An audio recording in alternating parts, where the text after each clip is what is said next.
Yeah, Clay, Justin Fields went down in the Michigan game, and all of Buckeye Nation had a bit of a scare. But Justin said earlier this week that he never really gets scared when it comes to football games. He just kind of expects it. But also, you guys, he said that he was prepared. He's been practicing with a brace on. There was a smaller one and a larger one. Justin did confirm that he'll be in the larger brace today.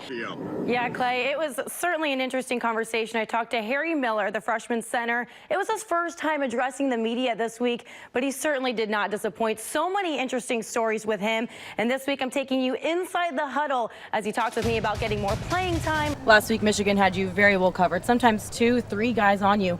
Some media outlets are saying that might have exposed the blueprint as to how to cover you. Is there a cheat code? We're going to see. I wouldn't say nothing too soon.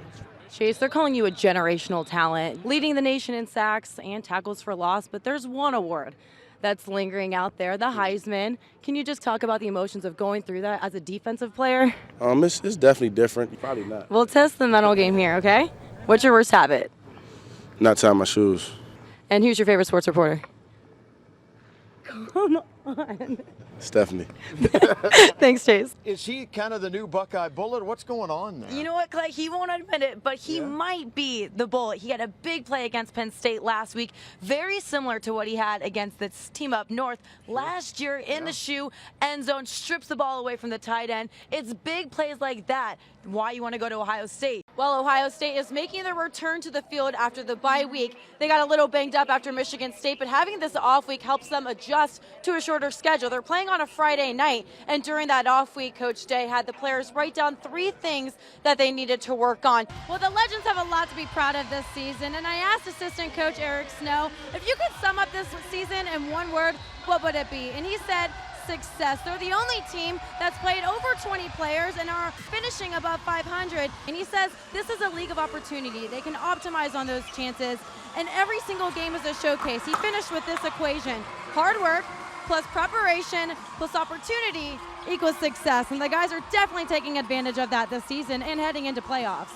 Stephanie, excellent report. We appreciate it. Well, he said that a mentor that he met at Nicaragua was from Dayton, an Ohio guy. He said, you got to go check out Ohio State. And when he got there, he told his mom, he said, I could get struck by lightning if I don't sign today. And so that's how he knew that this was his university and he was going to be a Buckeye. We were waiting to tell him his stats. He's not quite sure how many threes.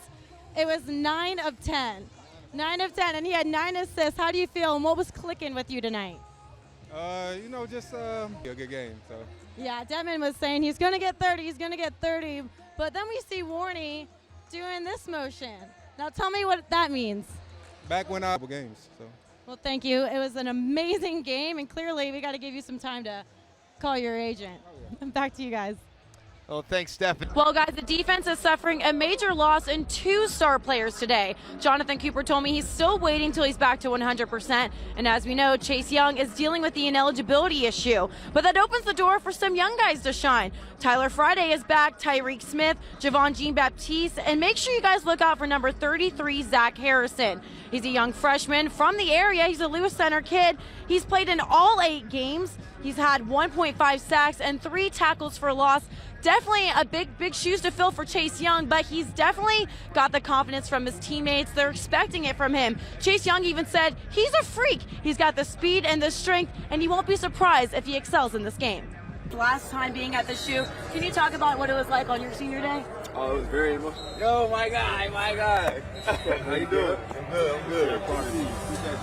Nice to see some familiar faces here as well. You all would hate to be considered annoying by others, but Duke Money told me that's exactly what he's trying to do. He wants to bother the offense of his opponent, really slow them down and initiate more for his team. He wants to set up his offense. And Coach even said he's not focusing on shooting, it's the defense and to be a facilitator. You may see him averaging more assists than points. It is key to get the win at that point guard position.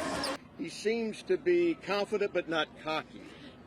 That's right. He is a leader. He's very mature for his age. That's something I definitely gather, especially talking with media. But he said all of this chemistry was built in practice. They're staying over hours. They felt like they were playing catch-up. They got a new quarterback. They got a new coach, new coaches on defense. Lots of changes needed to be made. So when they're working overtime, it kind of put them ahead of the game because they didn't slow down. And we can't even get through this interview without your teammates shouting your name. How does that feel to get that extra oomph from the teammates?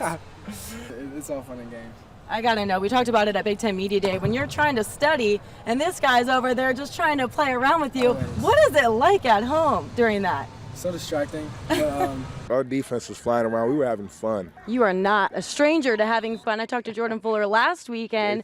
You're a roommate. Now, he was telling me he puts you in timeout when you're trying to give him a hard time when he's working. Tell me about the timeout he puts you in. He'll put me in. He don't do that, man. He tripping. They talk about this 2K battle that they have, and I will let you guys know, I took it to a test on Instagram. Jordan Fuller actually won the 2K battle. Yes. It should be an interesting offseason for the Dallas Mavericks as they look to build their roster. Make sure you guys check all the latest updates right here at Dallas Sports Fanatic. I'm your host, Stephanie Odie, and I will catch you next time.